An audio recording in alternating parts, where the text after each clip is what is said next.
Jag vill nicht slipper mig, slipper mig. Adela yoda, Adela yoda, Adela yoda, Adela yoda, Adela yoda, Adela yoda. What in the world? Are we actually supposed to be cursing out Mordechai when we get drunk, and even more so blessing Haman? How does this make sense? There's a theory called the red car theory, which suggests that we often miss things until we start looking for them. For example, you might not notice red cars on the streets very often, but if you start looking for them, you'll see them everywhere. This theory is used to remind us that opportunities are like red cars. They're all around us, but we often overlook them. My son is 2, and I often read him a color book. Each page is dedicated to different colors. As I read him the blue page, the green page, and even the yellow page, I first tell him what color the page is, and then I ask what color is this hat or this bike, etc. And by each item, on whatever color page it happens to be on, he confidently shouts, "Pink!"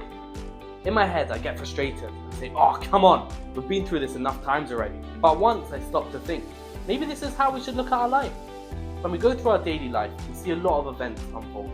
Some are good, some are bad, and some are neutral. But we don't always acknowledge that these events are opportunities provided by Hashem. What if we viewed everything as pink?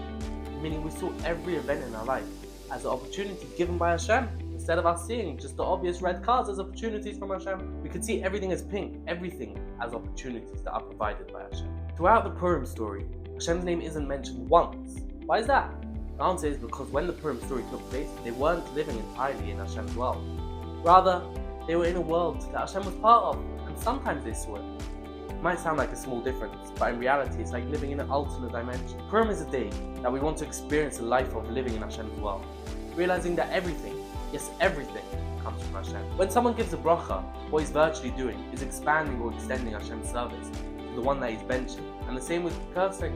It's just putting Hashem's service on that person for good or for bad. But we will only do this when we're living in a world that we want to bring Hashem into. But when we're living completely in Hashem's world, and we see Hashem's running of the world in every area, there's no need to add Hashem to our world, as we're already living in His world. Even coming on to Mordechai and Haman isn't necessary, since they're only the tools which Hashem used to make the whole Purim story happen. Figuratively speaking, the whole Purim story could have happened in a completely different manner.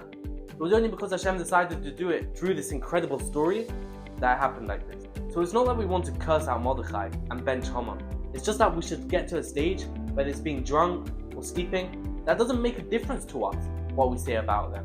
Because either way, it's Hashem who's running the world. For this same reason, when it comes to giving tzedakah, charity, to a person on Purim, it says, Kol ha-poshet yad lo yizminu. Anyone who asks, give him. But why? What if he's lying and doesn't really need the money?